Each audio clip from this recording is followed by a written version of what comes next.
প্রধান উপদেষ্টার সঙ্গে বৈঠক করতে অস্বীকৃতি জানিয়েছেন ব্রিটিশ প্রধানমন্ত্রী। যুক্তরাজ্যের সংবাদ মাধ্যম ফিনান্সিয়াল টাইমসের এক প্রতিবেদন থেকে এ তথ্য জানা গেছে। এই প্রতিবেদনে বলা হয়, ব্রিটিশ প্রধানমন্ত্রী স্টারমারের ড ইউনুসের সঙ্গে সাক্ষাতের কোনো পরিকল্পনা নেই বলে যুক্তরাজ্য সরকারের কর্মকর্তারা নিশ্চিত করেছেন। তারা এই বিষয়ে আর কোনো মন্তব্য করতে অস্বীকৃতি জানান।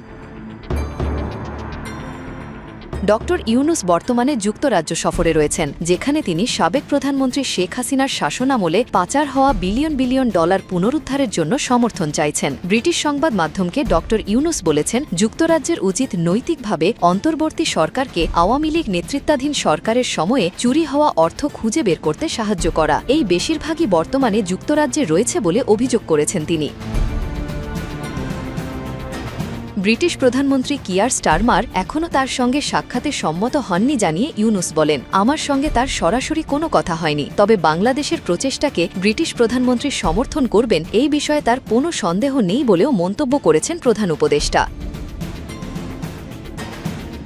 ড ইউনুসের বরাতে ফিনান্সিয়াল টাইমসের প্রতিবেদনে আরও বলা হয়, যুক্তরাজ্য সরকার ইতোমধ্যে বাংলাদেশের পাচার হওয়া অর্থ খুঁজে বের করতে সহায়তা করছে। প্রধান উপদেষ্টা বলেন, তার যুক্তরাজ্য সফরের উদ্দেশ্য ছিল ব্রিটেনের কাছ থেকে আরও উদ্দীপনামূলক সমর্থন আদায় করা। প্রতিবেদনে ইউনুসের সঙ্গে স্টারমারের বৈঠক প্রত্যাখ্যানের কারণ উল্লেখ করা হয়নি, তবে বলা হয়েছে মোহাম্মদ ইউনুসের যুক্তরাজ্য সফর গুরুত্বপূর্ণ, কারণ এটি তার সরকারের দুর্নীতিবিরোধী অবস্থান এবং অবৈধ আর্থিক প্রবাহ মোকাবেলার প্রতিশ্রুতিকে ইঙ্গিত করে। হারিয়ে যাওয়া অর্থ পুনরুদ্ধার হলে বাংলাদেশের অর্থনীতির জন্য তা উল্লেখযোগ্য উন্নয়ন ঘটাবে।